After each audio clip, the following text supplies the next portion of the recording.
Right, transfer shows. So we're going to start with a transfer update relating to Chelsea. Our chief correspondent, Kaveh Solhekol, has it. Are they going to buy a goalkeeper in January? No, they're not. They're not going to buy a goalkeeper in January, and I don't think Chelsea will be buying a goalkeeper next summer either. The reason they won't be making a move in the transfer market in that position is because they feel they already have three high-quality options. The first one is Robert Sánchez, second one, Philip Jorgensen, the third one, a young goalkeeper, Mike Penders, a Belgian goalkeeper who's out on loan at Strasbourg, who I think you're going to be hearing a lot about in the future. He's somebody who's been compared to Thibaut Courtois.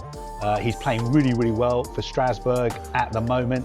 A couple of man-of-the-match performances, lots of clean sheets for them. Philip Jorgensen, who's the number 2 at the moment, he is somebody who, I've got to tell you, some of the biggest clubs in the Premier League tried to sign him in the summer, but he decided to stay at Chelsea. Robert Sánchez, I know he's made some high-profile mistakes.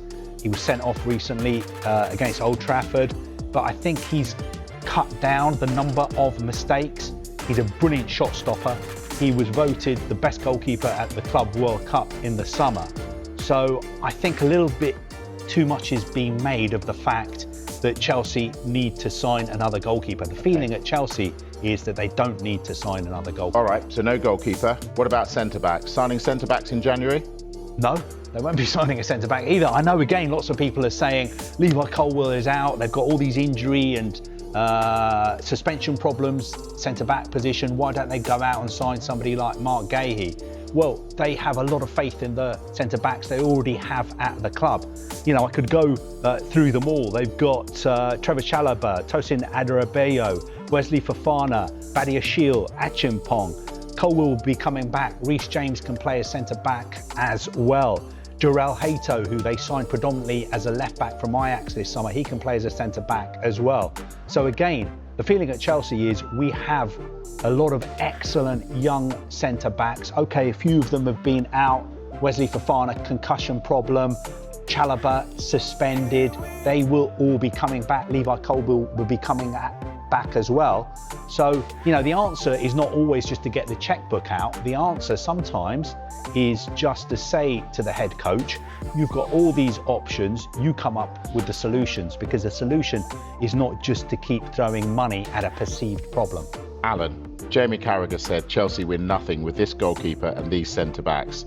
So what do you make of the news they're not going for either position in the next window?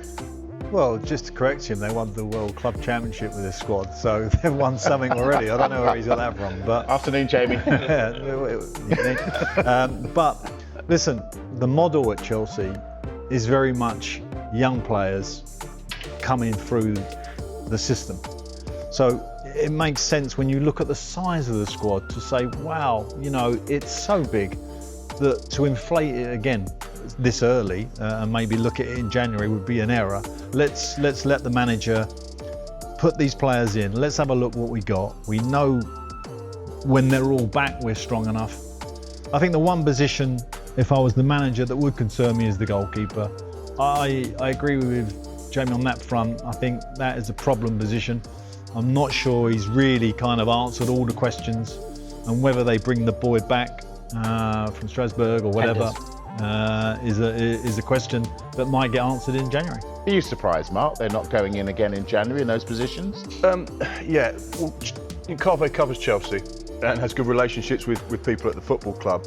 The one thing I will say is that whilst the stance is one thing right now, just say there's an injury to a key player, Robert Sánchez gets injured or there's an issue, does that mean they still won't go and do business in January? If they've got that opportunity to strengthen, then why wouldn't you use it? Because as we've said earlier on in the show, if you have that moment where you fail to do something in January and then the season peters out and you look back and you think, oh, we were in a really strong position there, but we had one problem area that we didn't address, that's the perfect reason why the January transfer window exists, for you to go out and get that extra player, fill in the void, go and get someone that could transform it. I'm sure you probably made signings in January that have actually changed the dynamic or the end of your season. Absolutely. 1 or 2 signings, 1 or 2 moments in games, a late substitute that scores or a big save from a goalkeeper, and suddenly your season ends in the way you want it to because of that one signing in January. Yeah, but you know, it's also like the conversations that technical directors are having now with their ownership, and I'll include Chelsea in that, doesn't necessarily mean that they're going to have the same conversations in January. We've got a lot of football to be played. There's things that can happen, and of course you can hit crisis point, the points you're raising. If you get 2 or 3 big injuries, then you need to act, particularly if you want to win trophies.